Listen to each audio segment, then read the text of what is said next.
Shalom saudara, RHK hari Rabu, tanggal 27 Juli 2022. Pembacaan Alkitab terdapat di dalam 1 Korintus 10 ayat 21 dan 22. Sebelum kita membaca dan merenungkan firman Tuhan, marilah kita satu di dalam doa. Bapa di sorga, selamat pagi Bapa. Kami mengucap syukur padamu. Oleh karena anugerah-Mu, kami boleh menikmati hari yang baru. Pada saat ini, sebelum kami memulai aktivitas kami hendak membaca dan merenungkan firman Tuhan. Kuasailah kami dengan Roh-Mu yang kudus, sehingga kami boleh mengerti apa yang menjadi kehendak-Mu dalam hidup kami. Terpuji-puji nama-Mu Tuhan. Di dalam nama Tuhan Yesus kami berdoa. Amin. 1 Korintus 10 ayat 21 dan 22. Kamu tidak dapat minum dari cawan Tuhan, dan juga dari cawan roh-roh jahat. Kamu tidak dapat minum dari cawan Tuhan, dan juga dari cawan roh-roh jahat. Kamu tidak dapat mendapat bagian dalam perjamuan Tuhan, dan juga dalam perjamuan roh-roh jahat. Atau maukah kita membangkitkan cemburu Tuhan? Apakah kita lebih kuat daripada Dia? Demikianlah firman Tuhan. Saudara-saudara yang dikasihi Tuhan, tema RHK pada hari ini adalah mendua hati, bangkitkan cemburu.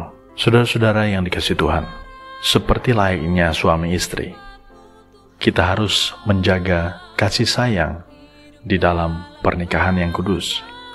Hubungan kita dengan Tuhan juga adalah seperti pernikahan, di mana hubungan antara Tuhan dan juga ciptaannya harus benar-benar dijaga dan saling mengasihi satu dengan yang lain. Memang kecenderungan manusiawi adalah menyukai keindahan, kecantikan, ketampanan, kemolekan, kekayaan, kekuasaan, kemewahan hidup seperti yang ditampilkan di dalam media pada saat-saat ini.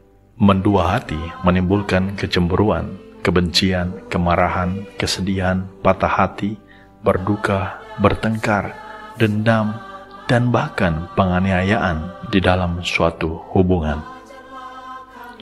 Orang Kristen yang menduakan cinta, perhatian, dan imannya kepada Tuhan Yesus Kristus dan kepada berhala membangkitkan kecemburuan Tuhan.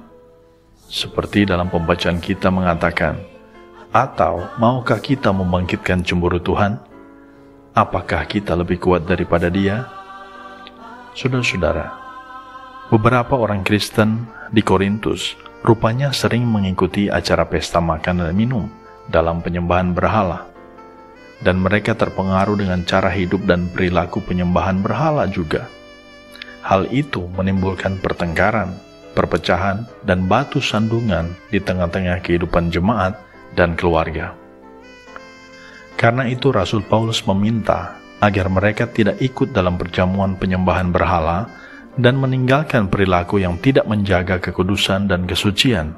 Keluarga Kristen yang dikasihi dan diberkati Tuhan, kelemahan kita sebagai manusia daging adalah kita lebih suka pada hal-hal yang bersifat materi yang menyenangkan tubuh daripada hal-hal rohani yang membutuhkan disiplin, ketekunan, kesabaran, kesucian, dan kekudusan untuk mencapai kesuksesan, keberhasilan melawan dosa. 1 Korintus 3 ayat 16 mengatakan, tidak tahukah kamu bahwa kamu adalah bait Allah dan bahwa roh Allah diam di dalam kamu?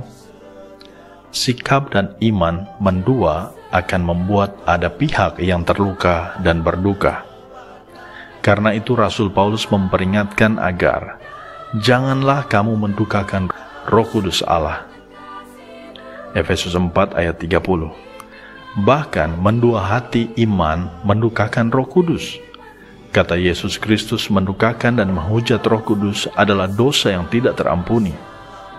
Lukas 12 ayat 10 mengatakan, setiap orang yang mengatakan sesuatu melawan anak Allah, ia akan diampuni. Tetapi barang siapa menghujat Roh Kudus, ia tidak akan diampuni. Menghujat adalah mencaci, mencela, dan menfitnah dalam perkataan dan perbuatan. Firman Tuhan hari ini mengingatkan kita agar menghindar dan menjauhi diri dari praktik hidup mendua yang membuat orang lain disakiti, dilukai, dan dilecehkan. Mendua iman dan perhatian membuat Tuhan Yesus cemburu. Mendua iman dan perilaku adalah menghujat Roh Kudus yang diam di dalam diri kita. Biarlah kita hidup senantiasa berpadanan dengan firman Tuhan. Amin. Marilah kita berdoa. Ya Tuhan Yesus, tolonglah kami agar dimampukan untuk memilah, menilai, dan memilih kehendak-Mu sebagai sikap dan perilaku hidup yang kudus, seperti yang Engkau telah teladankan. Hindarilah kami dari pikiran, perkataan, dan perbuatan yang menghujat Roh Kudus. Di dalam nama Tuhan Yesus kami berdoa. Amin.